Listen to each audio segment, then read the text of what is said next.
નમસ્કાર મિત્રો, સ્વાગત છે મારી આ ચેનલ પર. અને આજે હું તમને જે આપણો XLP કેબલ હોય છે તે 11 kV સાઈડ કઈ સાઈઝનો હોય છે, જ્યારે આપણે 66 kV સાઈડ જે ટ્રાન્સફોર્મરનો હોય છે તે કઈ સાઈઝનો હોય છે તેના વિશે થોડી માહિતી આપીશ. તો અને આ કેબલ હોય છે તેને 11 kV ફીડરનું કેબલ છે. આ જોઈ શકો છો કે નવું ફીડર આવી રહ્યું છે, તેનું XLP કેબલ છે. XLP કેબલનું ફૂલ ફોર્મ થશે ક્રોસ લિંકેડ પોલિથિલિન કેબલ થશે. અને તે અહીંયા આપ જોઈ શકો છો કે 11 kV ફીડરની અંદર કેટલી સાઈઝનું કેબલ વપરાય છે તે અહીંયા કેબલ ઉપર લખેલું જ છે. 185 સ્ક્વેર mm કરીને અને XLP લખેલું છે.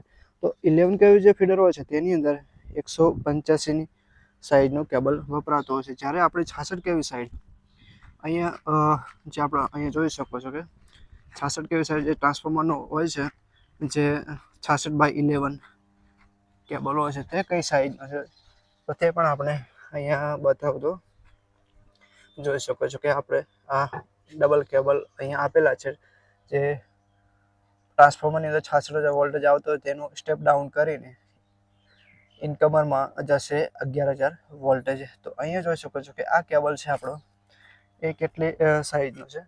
11 kV ફીડરનો હોય છે, તેઓ છે 185. અને આ આપણો ટ્રાન્સફોર્મરનો 66/11. તો અહીંયા જોઈ શકો છો તે આપણે જોવા મળી રહ્યો છે. અહીંયા જોઈ શકો છો 240.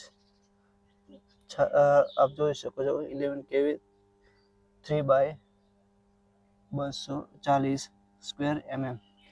તો આવી રીતના 66 સાઈડનો જે ટ્રાન્સફોર્મર હોય છે 66/11 તેનું કેબલ હોય છે 240ની સાઈઝ.